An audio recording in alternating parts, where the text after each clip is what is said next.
Bonjour les amis, heureux de faire cette célébration spéciale au milieu de la pinède et des criquets, grillons, je ne sais pas ce que c'est exactement, mais en tout cas, on est heureux de vivre ce moment avec vous.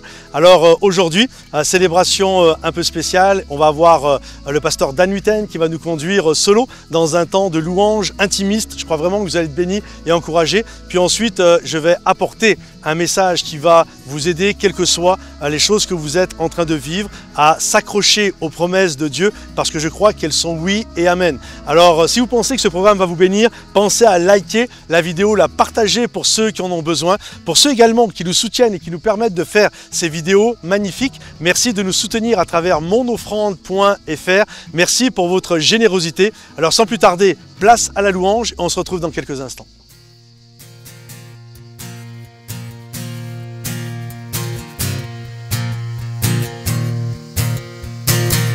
Et bonjour tout le monde, je suis très heureux d'être avec vous aujourd'hui pour célébrer notre Dieu. On est en pleine nature les amis, on va louer avec les animaux, avec toute la nature qui va louer le roi des rois. Alors vous pouvez vous lever et vraiment taper les mains avec moi. Moi je pourrais pas taper les mains, mais vous allez taper les mains tout seul. On y va? On va chanter la victoire, le triomphe de Jésus à la croix, on y va.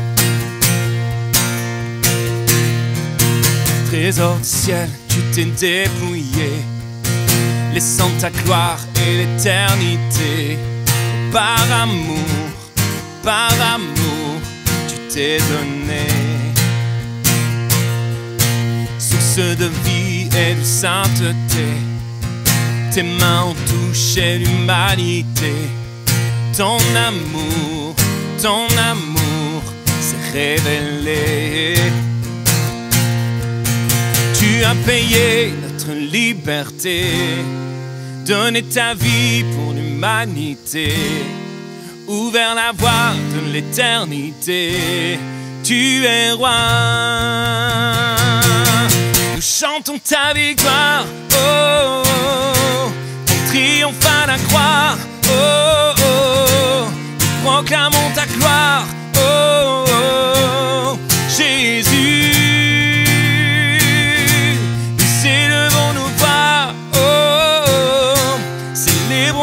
Joie, oh, oh, nous te couronnons roi, oh, oh, Jésus.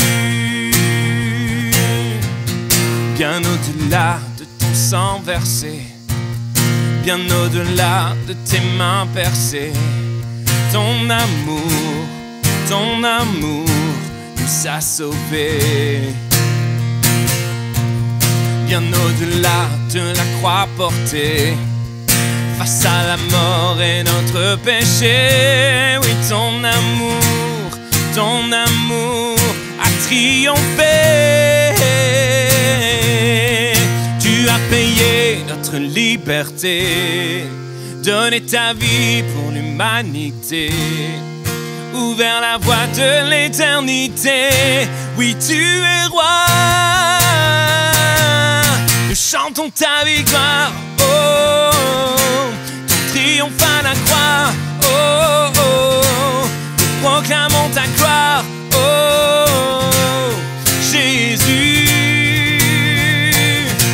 Nous élevons nos voix, oh, oh, célébrons dans la joie, oh, oh, nous te couronnons roi, oh, Jésus. On t'a humilié, toi tu relevais, on t'a maltraité, toi tu guérissais, on t'a dépouillé, toi tu rachetais. On t'a rejeté, toi tu nous aimais, on t'a condamné, toi tu pardonnais, on t'a crucifié, toi tu triomphais. Nous chantons ta victoire, oh, oh, ton triomphe à la croix, oh, oh, nous proclamons ta gloire, oh, oh, Jésus. Nous élevons nos bras, oh, oh, célébrons dans la joie, oh, oh, nous te couronnons roi, oh,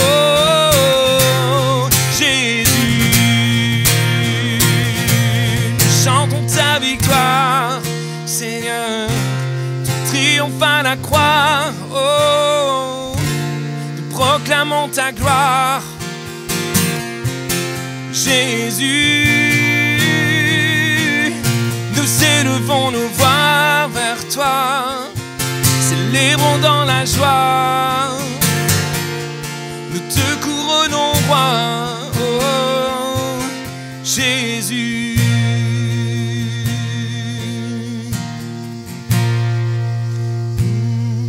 Oui, c'est vrai, Seigneur, merci mon Dieu pour le prix payé.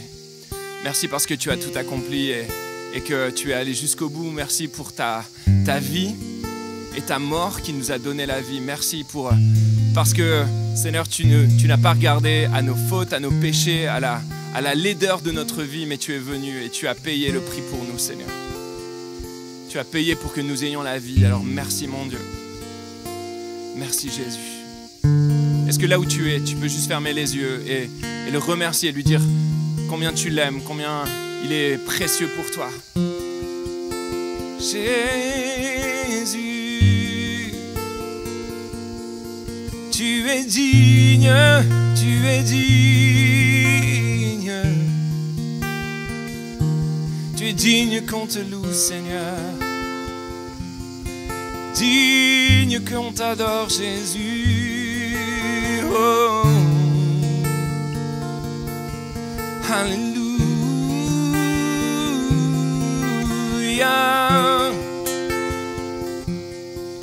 Alléluia.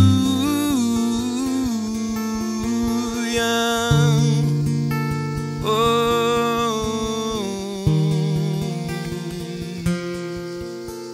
Je viens vers toi et dans le secret, en ta présence, je veux rester.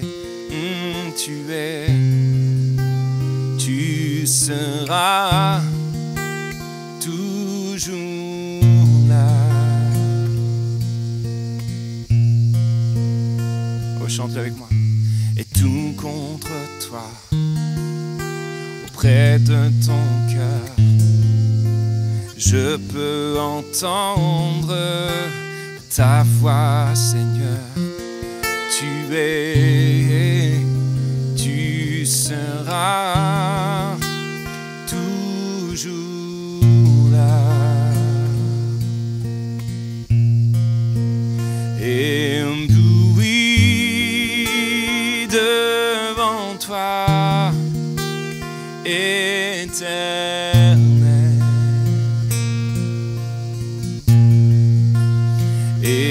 Ébahi par l'amour de ton ciel. Oh, je suis là à tes pieds. Je viens t'adorer. Je désire habiter près de toi. Oh, habiter près de toi, Jésus. Oh, chante, je vois ton bras. Et je vois ton bras. Je sens ta main. Tu me protèges. Oh, tu me soutiens, tu es et tu seras toujours là. Oh, je suis ébloui devant toi, éternel.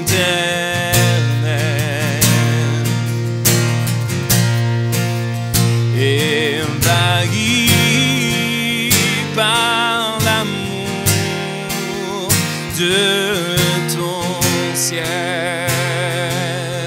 Oh, je suis là à tes pieds. Je viens t'adorer.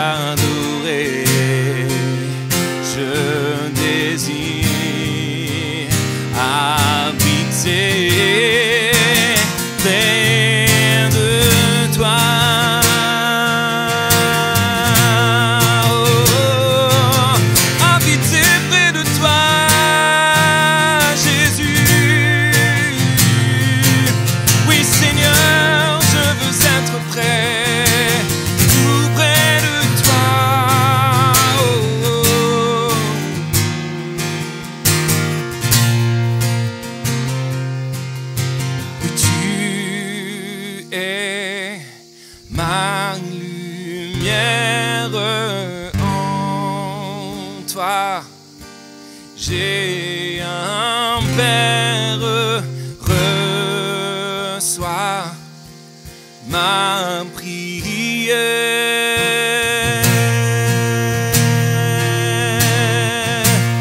Oh, oh, tu es ma lumière en toi. J'ai un Père, reçois ma prière. Oh, une dernière fois, tu es ma lumière en toi. Oui, en toi, j'ai un Père, reçois ma prière.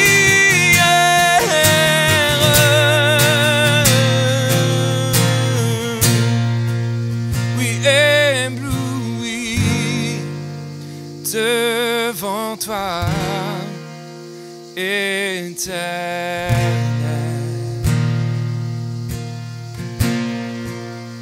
ébahi par l'amour de ton ciel. Je suis là, Seigneur, je suis là à tes pieds. Je viens t'adorer, je désire habiter près de toi. Oh, près de toi. Je désire habiter près de toi.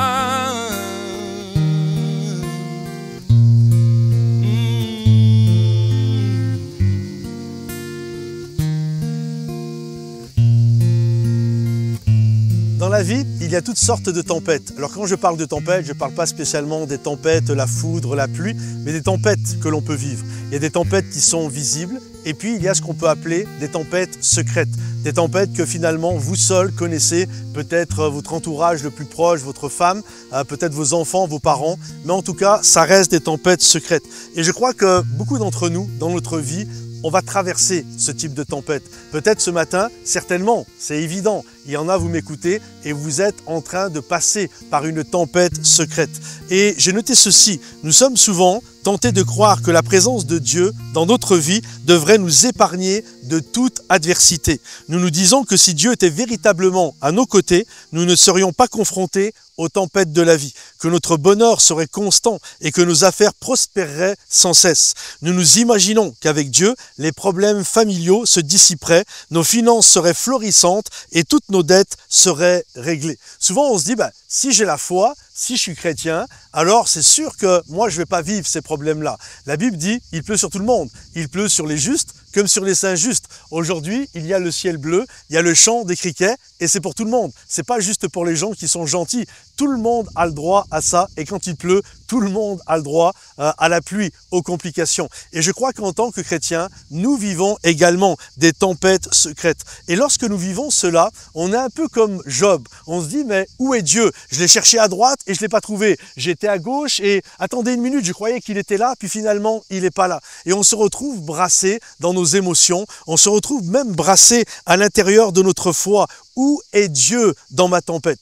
Et je crois que quelles que soient les complications que nous pouvons vivre, je crois que les promesses de Dieu sont oui et amen en Jésus. Pas en tes forces, pas en tes capacités, mais en Jésus. Alors aujourd'hui, le message que j'aimerais vous apporter, je l'ai intitulé « J'ai tout perdu sauf » sa promesse. Parce que parfois, on en est rendu là. J'ai tout perdu. J'ai perdu ma santé, j'ai perdu mes finances, mais je crois que les promesses de Dieu demeurent dans ma vie. Il y a ce passage que nous allons lire de Paul. Vous savez, Paul parlait de naufrage qu'il a fait. Et on va regarder une histoire où Paul a vécu un naufrage, où quasiment la chose sur laquelle il reposait, il l'a perdue, et tous ceux qui étaient là également avec lui. Mais on va voir comment Dieu l'a sauvegardé et l'a amené à bon port. Regardez ce que Paul dit. Comme nous étions violemment battus par la tempête, le lendemain, ils ont jeté la cargaison à la mer. Ils se sont dit finalement, en nous délestant, ça va aller un peu mieux. Et le troisième jour, ils ont jeté de leurs propres mains les agrès du bateau. Le soleil et les étoiles ne nous sont pas apparus pendant plusieurs jours. Et la tempête a été si forte que finalement, nous avions perdu tout espoir d'être sauvés. Pour que Paul, un homme de foi, dit « J'ai perdu tout espoir d'être sauvé », croyez-moi, la tempête, elle était vraiment rude. On n'avait pas mangé depuis longtemps. Alors Paul, debout, au milieu d'eux, leur a dit « Mes amis, il aurait fallu m'écouter et ne pas quitter la Crète afin d'éviter ces dommages et ces pertes. » Paul les avait avertis par l'Esprit de Dieu, mais ils n'ont pas voulu écouter. C'est terrible hein, quand on se retrouve dans une histoire où Dieu nous avait avertis, où on a averti tout le monde, mais finalement les choses ne dépendaient pas de nous et on se retrouve dans une embrouille à cause des autres. Mais maintenant, je vous invite, écoutez bien, c'est un appel pour nous, c'est notre encouragement aujourd'hui, mais maintenant, je vous invite à prendre courage, car aucun de vous perdra la vie, seul le bateau sera perdu. En effet, un ange du Dieu auquel j'appartiens et que je sers m'est apparu cette nuit et m'a dit « Paul, n'aie pas peur. Je ne sais pas comment tu t'appelles, Pierre, Éric, Jean-Jacques, Nathalie, Karine. J'aimerais te dire, n'aie pas peur, n'aie pas peur, n'aie pas peur. Tu dois comparaître devant l'empereur et voici que Dieu t'accorde la vie et de tous ceux qui naviguent avec toi. » C'est pourquoi, mes amis, c'est un encouragement pour nous. C'est Paul qui nous parle à travers les siècles. C'est pourquoi, mes amis, prenez courage, j'ai confiance en Dieu, j'ai foi en Dieu. Tout se passera comme cela m'a été dit. Nous devons toutefois échouer sur une île. J'aimerais t'encourager.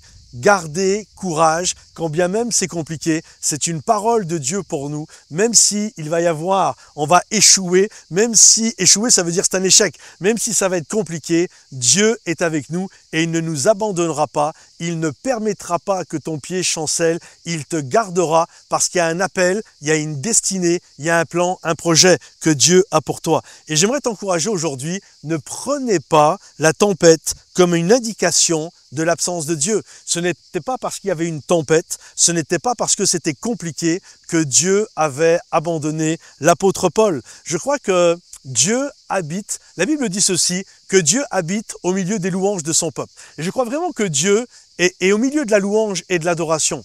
Mais souvent, nous oublions une chose essentielle, c'est que si Dieu habite dans la louange, je crois également que Dieu habite dans nos problèmes. Je crois que Dieu habite dans nos ennuis, dans nos complications. Nous, souvent, nous nous disons, c'est génial, Dieu est avec moi parce que regarde, tout va bien, les choses qui étaient compliquées, eh ben, elles s'abaissent devant moi, les portes s'ouvrent, c'est la preuve que Dieu est avec moi. J'aimerais t'encourager aujourd'hui et te dire, Dieu habite également au milieu de tes problèmes, au milieu de tes complications. Dieu habite au milieu de tes ennuis. Vous voulez savoir où Dieu habite? Il habite dans ton problème aujourd'hui. Quel que soit le nom de ton problème, maladie, problème d'argent, problème de couple, problème avec tes enfants, Dieu habite dans tes problèmes. Il est avec nous dans la tempête. Il ne nous abandonne pas. Pourquoi? Parce qu'il a fait la promesse d'être avec nous. Il a promis d'être avec nous jusqu'à la fin. Il est l'ombre de ma main droite. Là, je vois l'ombre de ma main droite. La Bible me dit, vous savez, quand j'étais jeune chrétien, j'avais lu le psaume 121 et j'étais là dans des moments où je passais par des complications. Et est-ce que Dieu est avec moi? Et je levais ma main comme ça et je voyais l'ombre de ma main droite et j'étais rassuré. Le Seigneur est l'ombre de ta main droite. Il ne t'abandonne pas. S'il te l'a promis, c'est qu'il est avec toi. Vous savez, on ne promet jamais l'évidence. Par exemple, je n'ai pas promis ce matin à ma femme que ce soir je reviendrai et j'aurai toujours les yeux bleus. C'est une évidence. On ne promet jamais l'évidence. Mais en fait, on promet ce qui semble compliqué. On ne promet pas quand on fait l'échange de vœux avec notre épouse. Je ne promets pas juste que je vais t'aimer tant que ça va bien, que tu es belle, que tu es jeune, etc. Non, je promets même ce qui n'est pas évident. Je promets de continuer de t'aimer dans la maladie. Je promets de continuer de t'aimer dans la vieillesse. Je promets de continuer de t'aimer dans la pauvreté. Pourquoi? Parce qu'on ne promet pas l'évidence. On promet ce qui n'est pas évident. On promet ce qui ne coule pas de source. Et Dieu nous a fait cette promesse. Je serai avec toi, je marche à tes côtés, je ne t'abandonnerai jamais. Il n'aurait pas fait cette promesse si sa présence parfois était toujours évidente. S'il nous dit ça, c'est que parfois, sa présence, même si je crois qu'elle est là, elle n'est pas évidente. J'aimerais vous dire qu'à chaque fois, on a la chair de poule, je ressens les frissons, je ressens la présence de Dieu. Mais tous ceux qui sont chrétiens depuis de nombreuses années, vous savez que parfois, on a l'impression d'être seul.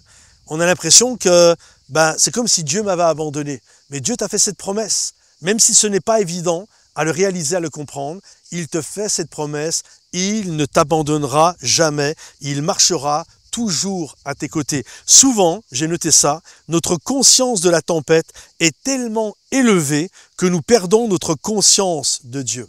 Fixons la fin dès le début. Je sais que mon Rédempteur est vivant et qu'il se lèvera le dernier sur la terre. Je sais que c'est pas la maladie qui va gagner, c'est pas le divorce qui va gagner, c'est pas les problèmes qui vont gagner, non, c'est pas les virus et les microbes qui vont gagner. Je sais que mon Rédempteur est vivant et il se lèvera le dernier sur la terre. Alors je vais m'en sortir. Vous allez vous en sortir. Je ne sais pas quelle forme ça va prendre. Est-ce que ça va être une intervention divine pour votre santé? Est-ce que ça va être un médecin qui va trouver quelque chose? Comment est-ce que c'est un don que vous allez recevoir? Est-ce que c'est un travail qui va s'ouvrir devant vous? Je ne sais pas comment Dieu va faire les choses, mais ce que Dieu promet, il finit toujours par l'accomplir. Alors je vais de l'avant, je marche, même si c'est compliqué, il m'a fait cette promesse et je m'accroche comme une ancre. Je m'accroche à la promesse que Dieu a fait pour moi. Et puis, la chose sur laquelle, finalement, l'apôtre Paul et tous les navigateurs, tous ceux qui étaient là, les passagers comptaient, malheureusement, c'est totalement, ou malheureusement ou heureusement, c'est totalement désagrégé. Ils vont vivre quelque chose qui peut sembler être un désespoir total. C'est pourquoi il y a un appel à ne pas préserver le temporaire. Regardez ce qu'il est dit. Lorsque le jour fut venu, ils ne reconnurent point la terre, mais ayant aperçu un golfe avec une plage, ils résolurent d'y pousser le navire, s'ils le pouvaient. Ils délièrent les ancres pour les laisser aller dans la mer. Ils libérèrent aussi simultanément les attaches et le gouvernail. Puis, ils mirent au vent la voile d'Artimon et se dirigèrent vers le rivage. Mais ils rencontrèrent une langue de terre où ils firent échouer le navire. Et la proue s'étant engagée, resta immobile, tandis que la poupe se brisait par la violence et les vagues. Les soldats furent d'avis de tuer les prisonniers, de peur que l'un d'entre eux ne s'échappe à la nage. Mais le centenier, qui voulait sauver Paul, les empêcha d'exécuter ce dessein. Il ordonna, écoutez bien, à ceux qui savaient nager de se jeter les premiers dans l'eau pour gagner la terre, et aux autres de se mettre sur les planches ou sur les débris du navire. Et ainsi, tous parvinrent à la terre sains et saufs. Deuxièmement et dernièrement, s'accrocher au temporaire, ce n'est pas s'accrocher à Dieu. En fait, je crois que toutes les bénédictions que Dieu nous accorde ne sont pas destinées à durer tout le voyage. Il y a des bénédictions que Dieu nous donne qui nous servent d'aller du point A à aller jusqu'au point B. Mais la finalité, c'est pas le point B. La finalité, c'est le point C. Et en fait, il y a une bénédiction que Dieu va te donner qui va te permettre d'aller jusqu'au point B.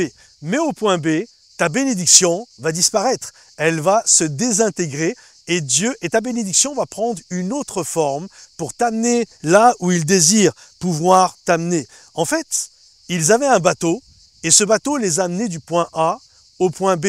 Maintenant, le bateau est désintégré et il n'y a plus que des planches et des débris. Et j'ai noté ceci, ce n'est pas parce que votre bénédiction se désintègre que vous devez vous désintégrer. Ce n'est pas parce qu'aujourd'hui c'est compliqué, ce n'est pas parce qu'aujourd'hui vous avez perdu votre travail que vous devez vous désintégrer. Ce n'est pas parce que ta voiture t'a amené du point A au point B que tu dois te désintégrer. Parfois, Dieu nous donne des choses et ce n'est pas censé durer tout le long. C'est censé durer juste une portion du point A au point B. Et Dieu va nous donner, la bénédiction va prendre une nouvelle forme. Parfois c'est une planche, parfois c'est un débris, mais Dieu va nous amener là où il désire que nous puissions aller. C'est pourquoi il y a un appel à saisir finalement le peu qu'il nous reste. Le bateau n'est plus là.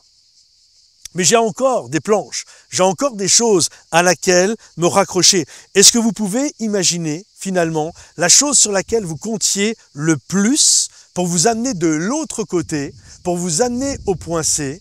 En fait, ça pouvait être votre emploi, ça pouvait être la maison que vous aviez, ça pouvait être plein de choses. Et ça se retrouve totalement désintégré, ça fait naufrage, ça coule, ça se brise, ça se casse. Et pour nous, c'est fini. Pasteur, c'est terminé, je peux plus avancer, regarde mon bateau, j'avais mis toutes mes forces, j'ai construit tout ça, c'était censé, je pensais que ça devait m'amener jusqu'au bout et ça s'est complètement abîmé, cassé, désintégré. Waouh mon ami, je t'encourage ce matin, ne t'inquiète pas, si Dieu t'a fait la promesse de t'amener au point C, il finira par t'amener au point C. Reste droit dans tes bottes, même si tu as perdu quelque chose, tu n'as pas perdu Dieu. C'est pourquoi, même si c'est compliqué, la promesse de Dieu demeure. Même si la tempête a cassé des choses dans ta vie, la promesse demeure éternellement. Ce n'est pas parce que la tempête a emporté une bénédiction dans ta vie que la tempête a emporté la promesse de Dieu pour toi. Alors garde courage. Le bateau n'a pas cessé d'exister. En fait, il a simplement pris une autre forme. Une forme à travers des planches et à travers des débris. Le bateau n'a pas conservé sa forme initiale. Et j'aimerais maintenant prendre juste un instant et un peu comme une flèche, mettre ça en plein corps sur plusieurs d'entre vous pour vous encourager parce que plusieurs d'entre vous, vous êtes incapables de passer à la prochaine étape parce que vous étiez trop liés à des choses du passé. Vous étiez trop liés parfois à des amitiés, parfois à des bénédictions du passé. Et c'est comme ces choses en se brisant, ça vous a brisé. Écoutez, il y a des amitiés, il y a des gens qui étaient là pour une portion de votre vie. Et aujourd'hui, si Dieu avait pensé qu'il fallait qu'ils soient là jusqu'au bout, ils seraient encore là. S'ils ne sont plus là, c'est parce que Dieu a fait en sorte, ou c'est eux tout simplement qui n'ont pas obéi aussi à Dieu, mais si c'était censé durer, si le bateau était censé durer, il ne l'aurait pas cassé. S'il a cassé, c'était qu'il fallait autre chose. Et nous, parfois, on a tellement les yeux rivés sur les choses du passé qu'on est incapable de voir les nouvelles bénédictions qui sont devant nous. On a tellement les yeux fixés sur la porte qui vient de se fermer qu'on a du mal à voir la nouvelle porte qui s'est ouverte. Si c'était censé durer, ça serait toujours là. Si ce n'est plus là, c'est qu'il y a un appel à aller de l'avant. Il y a un appel à continuer d'avancer. Et même si ce n'est pas aussi confortable que ça l'était au début, je pense que le bateau était plus confortable que les planches et les débris. Mais Dieu a quand même utilisé ça. Faites confiance à Dieu. Il a une promesse pour vous et il vous amènera toujours à bon port. Et la Bible dit que certains sont montés sur des planches, ils sont montés sur des débris. Et la chose qui est importante à réaliser et à comprendre, c'est qu'ils sont tous arrivés sains et saufs. Et finalement, on est d'accord, c'est ça qui est important.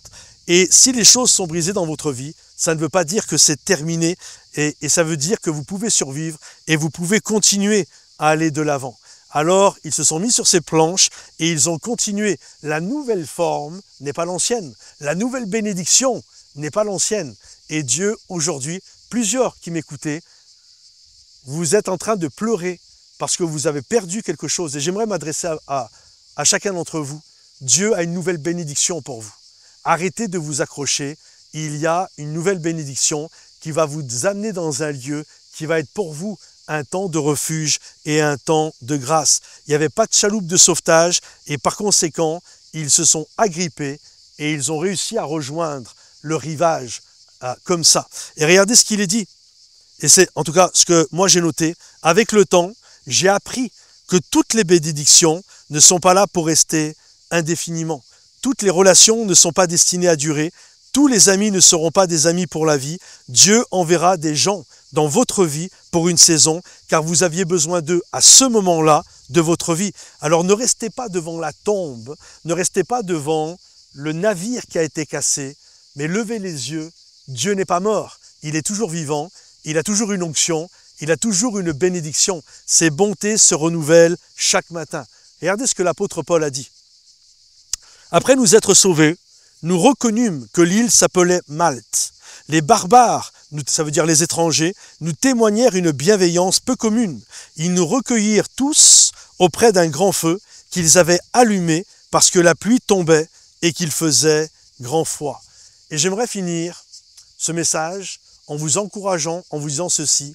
Dieu va t'amener à un endroit où il y a des gens qui aujourd'hui pour toi sont des étrangers, mais tu ne le sais pas. C'est eux qui vont s'occuper de toi, ils vont allumer un feu, alors que toi tu viens de vivre un naufrage, il fait froid, il fait sombre, c'est compliqué, mais Dieu va envoyer des gens que tu ne connais pas aujourd'hui, ils vont allumer un feu pour toi, et ils vont te réchauffer, ils vont t'éclairer, et ils vont être une source de bénédiction pour ta propre vie. Alors garde courage, même si aujourd'hui tu vis le naufrage, tu vis les complications, les promesses de Dieu sont oui et amen. Et si Dieu t'a promis de t'amener à telle place, il finira, peu importe le bateau, peu importe le débris, peu importe qui il va y avoir, il finira toujours par t'amener là où il t'a dit qu'il va t'amener. Alors garde courage, garde la foi, obéis à Dieu et sa grâce va se manifester. J'aimerais juste prier pour toi un instant, toi qui es devant ton écran, j'aimerais juste t'inviter à courber la tête et à fermer les yeux. Seigneur notre Dieu, je te prie pour chaque personne qui est là ce matin, aujourd'hui, ce soir, peu importe quand ils regardent ce message, et je prie que tu les renouvelles dans leur foi, je prie que tu les renouvelles dans l'espérance, je prie que tu leur donnes le courage et la force nécessaires pour aller de l'avant. Oui, quand bien même c'est compliqué, quand bien même la tempête fait rage, tu ne m'abandonneras jamais, tu ne les abandonneras jamais. Alors aujourd'hui, je le déclare, je te fais confiance, j'ai foi en toi. Dans le nom de Jésus, Père, je t'ai prié. Et tous ceux qui croient que Dieu va les bénir, dites Amen avec moi. Et prenons avec Dan ce chant qui nous invite à louer Dieu quand bien même la tempête fait rage.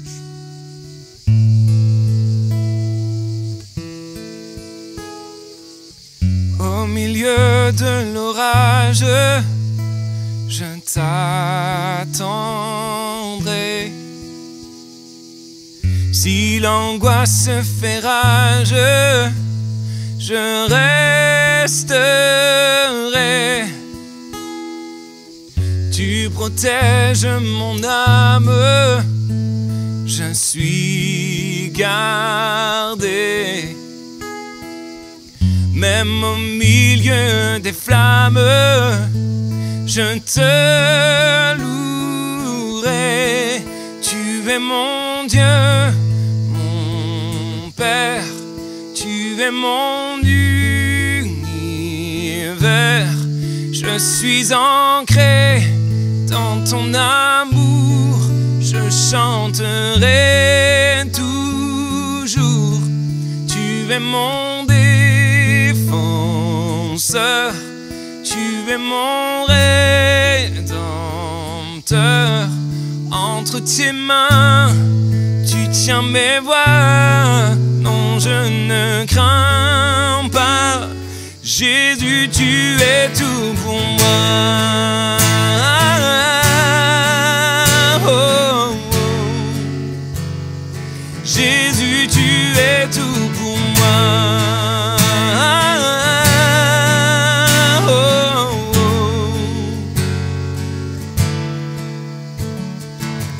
Lorsque tout devient sombre, quand je me perds, tu viens chasser les ombres par ta lumière. Quand je subis l'offense face au danger,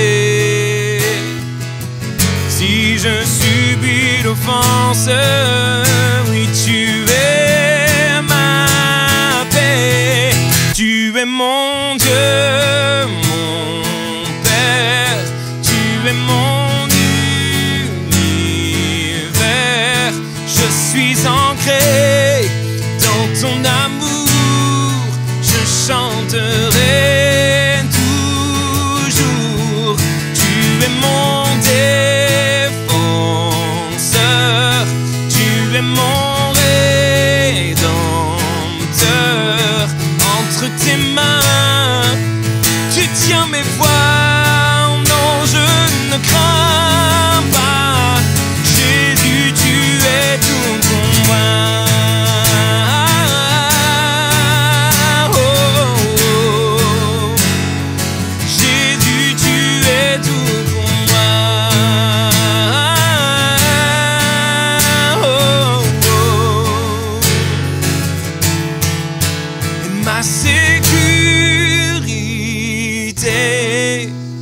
au cœur de la vallée, je peux avancer par la foi. Jésus, tu es ma sécurité. Au cœur de la vallée, je peux avancer par la foi. Jésus, tu es tout pour moi.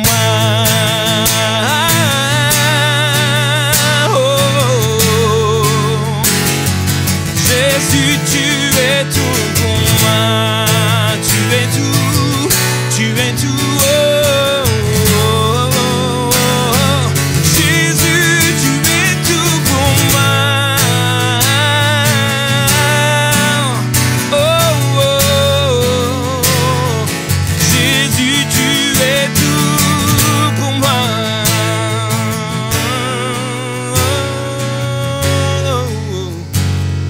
Jésus, tu es tout pour moi. J'espère que vous avez été bénis à travers ce temps de louange, à travers ce message. Si vous désirez soutenir le travail que nous faisons, n'oubliez pas monoffrande.fr. Si vous avez besoin de la prière, sur le chat, vous avez juste, il y a des formulaires de prière, vous avez juste à les remplir, quelqu'un vous rappellera. En tout cas, j'espère que vous avez été bénis et encouragés et on se retrouve à bientôt. Bye bye.